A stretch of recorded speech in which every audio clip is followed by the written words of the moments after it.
The air inside the banquet hall shimmered with golden light, the chandeliers dangling above like captured stars.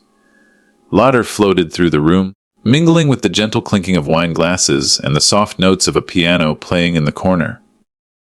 My son, Arjun, stood at the center of it all, tall, confident, radiant in his navy blue suit.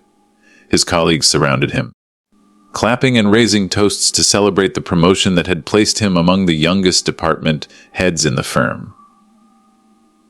I stood at the back of the hall, my hands folded tightly around the strap of my handbag, watching with a mixture of pride and awe. For 26 years, I had poured my entire existence into raising him. From the days I stitched clothes at night to pay for his schooling, to the years of working double shifts so he could attend university abroad, every sacrifice seemed worth it as I watched him beam with success tonight. When he caught my eyes from across the room, he smiled, a polished, almost rehearsed smile, and raised his glass toward me. My heart fluttered. He hasn't forgotten. He knows I'm the reason he's standing there. A woman in a glittering red dress clung to his arm, his fiancée, Mira. She whispered something in his ear, and the two of them laughed. I had never warmed to her. Something in her gaze always seemed too sharp, too calculating. But Arjun adored her, and I told myself that perhaps my motherly instincts were being overprotective. As I stood there, a young man approached me. His tie was loosened, his forehead damp as though he'd run across the hall. I recognized him vaguely from the firm. Siddharth, one of Arjun's colleagues. "Auntie," he whispered urgently, his eyes darting around the room, "I need to speak with you." "Privately?" I frowned. "Now, but everyone is." "Please," he cut me off, his voice breaking. His hand reached for mine, trembling. "Don't sign anything. Just run away." The music, the laughter, the clinking glasses, it all seemed to vanish in that moment. I stared at him, stunned, my pulse thundering in my ears. "What are you talking about?" I whispered back, trying to keep my voice steady. Siddharth's grip tightened around my hand, his face pale. "Your son, he and Mira, they're planning something. They need your signature on some papers. If you sign, you'll lose everything. Your house, your savings, even your name. They're going to take it all from you." For a moment, I couldn't breathe. His words felt like shards of glass cutting through the warmth I had carried in my heart all evening. I shook my head violently. "No, you're mistaken. Arjun would never, he's my son. He would never do such a thing to me." Siddharth looked at me with eyes filled with pity, and something in his expression terrified me more than his words. "I wish you were right, Auntie. I really do. But I've seen the documents. I've overheard the conversations. Please, trust me. Don't sign anything." My throat went dry. I wanted to dismiss him, to call him a liar, to storm out and demand Arjun tell me the truth. But somewhere deep in my chest, a tiny spark of dread flickered. Because hadn't I noticed the distance in my son's voice these past few months? The hurried phone calls, the evasive answers, the way he rarely came home anymore. Hadn't I ignored it, convincing myself that success demanded his time, his attention? "Andy, please," Siddharth whispered again, desperation etched into every syllable. "I can't explain here. But just be careful. Don't let them corner you." I withdrew my hand from his trembling grasp, my heart racing. Before I could say another word, Arjun's voice called across the hall. "There you are." I turned to see him walking toward us, his arm still around Mira. His smile was wide, but there was something sharp beneath it, like a blade hidden under silk. Siddharth straightened instantly, his face tightening as though a mask had fallen back into place. He gave me a tiny nod before slipping away into the crowd. Arjun reached me, planting a quick kiss on my cheek. "Why are you standing all the way back here? Come, Ma. Everyone wants to meet you."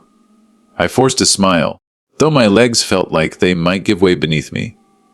His hand was warm on my shoulder, but for the first time in my life, it felt foreign, heavy, almost threatening. As he guided me toward the table where documents lay neatly stacked for some formal signing ceremony. Siddharth's words echoed inside me like a ghostly whisper. Don't sign anything. Just run away. And in that moment, I realized the night of celebration might very well be the night I lost everything.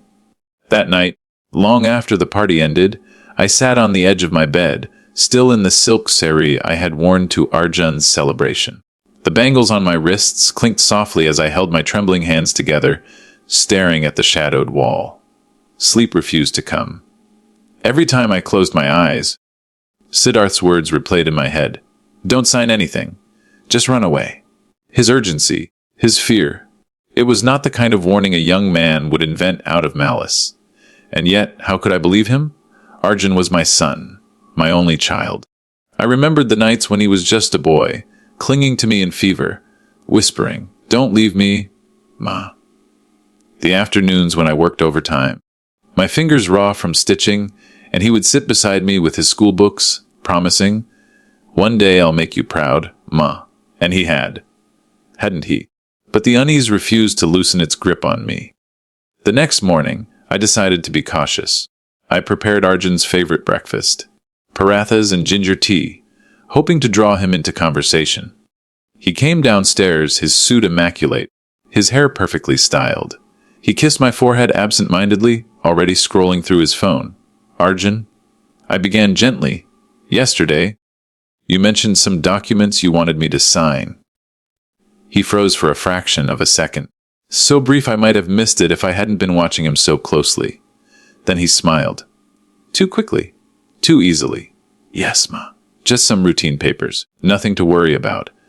Legal formalities for an investment I'm making. It'll benefit both of us. Investment." I repeated, keeping my tone calm. "In what?" "Oh, just business ventures. Real estate, stock options. You wouldn't understand all the details." He waved a hand dismissively. "But trust me, it's good for us. Once you sign, we'll be secure for life." His words were honey, but beneath them I tasted poison. I nodded slowly, pretending to accept. "Of course, Beta. I trust you." But inside, my heart clenched. He hadn't looked me in the eye once during that conversation. That afternoon, I paid an unannounced visit to his office. The receptionist greeted me warmly, recognizing me from the party, and allowed me inside. Arjun wasn't there, but as I wandered down the corridor, I saw a door ajar. Inside, two voices murmured. "She'll sign soon," Mira was saying. Her tone was sharp, impatient. "Once we have her property papers and her signature on the transfer, we can move everything into your name. After that, it's ours! And if she hesitates," another voice, my son's voice, answered. "Then we pressure her. Guilt works wonders. Remind her of your sacrifices. Remind her how much she owes you. She's your mother, she'll break before you do." And my legs turned to stone. I pressed myself against the wall, barely breathing. "She won't suspect a thing," Arjun continued. "She trusts me too much. Once it's done, she won't even realize what happened until it's too late." Mira laughed softly, a sound like venom. "Good. Then we can finally be free of her." The words pierced me deeper than any blade could have. Free of her. That was what I had become to them. A burden. An obstacle to be discarded once my worth was extracted. I stumbled backward, the corridor spinning around me, my vision blurred with tears I refused to let fall. Somehow I made it out of the office without being seen, my mind screaming in disbelief. That night, alone in my small kitchen, I clutched the chipped mug of tea between my palms, staring at the steam rising into the air. I thought of every sacrifice I had made for Arjun, selling my mother's jewelry to fund his education, skipping meals so he could have enough, mortgaging the house when tuition bills became unbearable. All those years, I believed love was enough, that if I gave him everything, he would never betray me. But now I saw the truth. I remembered Siddharth's warning, his pleading eyes. He had tried to protect me, unlike my own flesh and blood. My son had chosen greed over love. I could no longer afford to be Natve. I wiped my tears, my heart breaking but hardening at the same time. If Arjun thought I would be an easy pawn in his game, he was wrong. He had forgotten something vital. I might be his mother, But I was also the woman who had survived storms he couldn't even imagine. And I would not go down quietly. Days passed in heavy silence. I moved through the house like a ghost. Every smile I gave Arjun a carefully placed mask. He seemed satisfied with my compliance, often bringing up the papers with a casual, "We'll sign soon, Ma." No rush. But inside, my heart bled. Every time he said Ma, I felt the word was hollow, an empty shell. The boy who once clung to me at night, whispering promises of love and gratitude, was gone. In his place stood a man who looked like him, spoke like him, but carried a stranger's heart. I waited. I listened. I pretended. And when he finally brought the papers home, I was ready. It was a Sunday afternoon. The monsoon clouds outside pressed heavy against the windows, casting the living room in gray shadows. Arjun and Mira sat across from me, the documents neatly arranged on the table. "Ma," Arjun began, his voice soft, coaxing. "These are just routine transfers. If you sign here, it'll help secure our investments. Think of it as ensuring stability for the future." I looked at him. Really looked. His eyes did not shine with warmth. They gleamed with calculation. "Future," I whispered. "Whose future, Arjun? Yours? Mira's? Or mine?" His jaw tightened. Mira jumped in quickly, her tone syrupy sweet. "Auntie, please don't misunderstand. This is all for your good. You'll never have to worry about anything again." I laughed. The sound startled even me.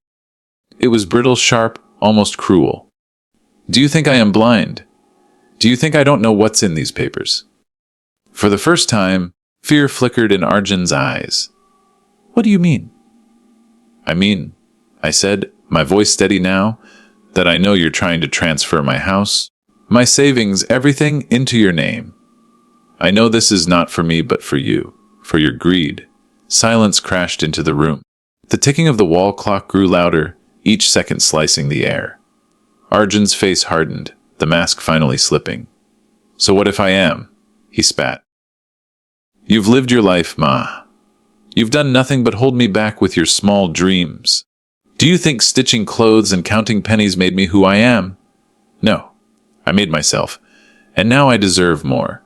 His words cut deeper than any knife. "Arjun," my voice trembled, but not from weakness, from fury. "Everything you have, everything you are, is because of me. I starved so you could eat. I bled so you could rise. And this is what you give me in return, betrayal." He looked away, jaw clenched. Mira smirked faintly, her hand resting on his arm like a poisonous vine. "I don't need your permission," Arjun said finally, his tone cold. "With or without your signature. I'll find a way. You're just in the way now." The words echoed in my chest, breaking something irreparable inside me. I should have crumbled. I should have cried. But instead, something else rose within me, a steel I hadn't felt in years. I sat up straighter, wiped my tears, and smiled. "Fine," I said softly. "If you want my signature, you'll have it. Tomorrow. Bring the papers again." Arjun blinked, surprised.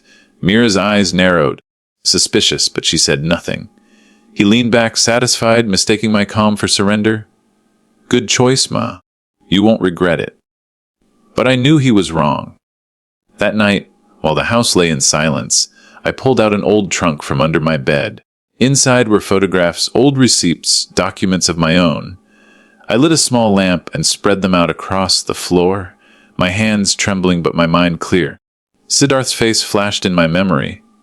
The only person who had tried to save me. I knew then I needed his help. The next morning, I found him at a small cafe near his office. When he saw me, his eyes widened with worry. "Auntie, did you?" "No," I interrupted. "Not yet, but tomorrow I will. On my terms." He frowned. "What do you mean?" I leaned forward, my voice low but fierce. "If my son has chosen greed over love, then he must face the consequences. I will not let him destroy me. But I can't do this alone. I need proof. I need everything you know about their plan." Siddharth hesitated, then nodded slowly. "I'll help you, Auntie. They've been careless. I've seen documents, overheard conversations. If we gather enough, we can expose them. But it won't be easy." I smiled bitterly. Nothing in my life has ever been easy. As I walked home under the drizzle of rain, I felt a strange calm settle over me. My heart was shattered, yes. My love for Arjun, though still alive, was wounded beyond repair. But I was no longer the naive mother who believed her son's smile could never lie. I was a woman who had been betrayed, and now I was a woman who would fight back.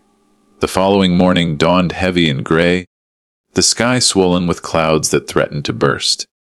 I sat at the dining table, dressed in a plain white sari, the kind I wore on days when I needed courage. On the table before me lay the fountain pen Arjun had gifted me years ago, back when he still looked at me with love in his eyes. I heard the front door open. Arjun and Mira stepped inside, carrying a leather briefcase. They were all smiles, false, glistening smiles that made my stomach churn. Arjun said warmly. I looked at him for a long moment. My son, my betrayer, my blood. Yes, I whispered. I'm ready. We gathered in the living room. The papers were laid out once again, the ink crisp, the lines clear. Mira explained each section in a sugary voice, but her eyes gleamed with hunger. Arjun sat back, confident, his arms slung across the sofa as though he had already won. Just sign here, he said, tapping the last page. It'll be done in minutes. I picked up the pen with steady hands. For a moment, I let silence hang heavy in the air. Then I bent forward and signed my name in long, deliberate strokes. Arjun exhaled in triumph. Mira's lips curved into a victorious smile. And then, a sharp knock echoed at the door. Arjun frowned. Who's that? Before he could move, the door opened. Siddharth walked in, followed by two men in dark suits, lawyers, and a uniformed officer. In his hands, Siddharth held a thick folder. Arjun shot to his feet. What is this? I rose slowly, my voice calm but sharp as glass. This is the end of your game, Arjun. Amira's smile faltered. What are you talking about? I turned to the officer. These are the people who tried to coerce me into signing away my property and savings.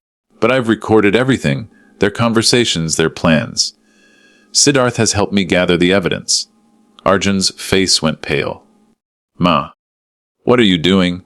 You're my mother! Yes, I said, my voice breaking with both sorrow and strength. I am your mother. And because of that, I gave you everything, my youth, my health, my dreams. But being a mother doesn't mean being a fool. You chose greed over love, Arjun. You chose to destroy me. And now you must face what you've become. The lawyers stepped forward, placing documents on the table. Counterclaims, recordings, proof of fraud. Mira's eyes darted wildly as she realized the trap had closed. You planned to strip me of everything. I continued, my eyes fixed on Arjun. But today, I strip you of your lies.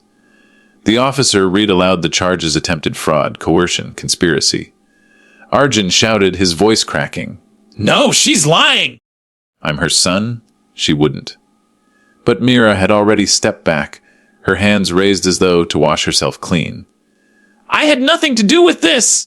It was all Arjun's idea! Her betrayal was swift and brutal. Arjun stared at her, disbelief flooding his face. Mira, you can't. But she was already edging toward the door, her eyes cold, her loyalty gone. I watched silently as the officer cuffed my son's wrists. The click of the metal echoed like thunder in the room. He looked at me then, not with love, not with remorse, but with rage. You think you've won, you've ruined me! I stepped closer, my heart breaking but resolute. No, Arjun, you ruined yourself. When the officers led him away, the house fell into silence. For a long moment I stood still, my body trembling, my soul heavy. Siddharth approached gently, his voice soft. Auntie, are you okay? I closed my eyes, tears finally spilling down my cheeks. No, but I will be, because revenge does not heal the heart. It does not erase the years of sacrifice or the ache of betrayal, but it restores dignity. And that, I realized, was what I needed most. That evening, I sat alone on the veranda, the rain finally falling in sheets against the earth. The house was quiet, but for the first time in weeks, I did not feel afraid. I thought of Arjun, not as the man he had become, but as the boy he once was. The boy who clung to me, who promised he would make me proud. Somewhere, perhaps buried deep beneath his greed, that boy still existed, but I could no longer reach him. The love in my heart would never die, but it would never again blind me. As I watched the rain wash the dust from the streets, Siddharth's words came back to me. Don't sign anything. Just run away. I smiled faintly, shaking my head. I had not run away. I had stood my ground, and in doing so, I had taken back not just my home, not just my savings, but myself.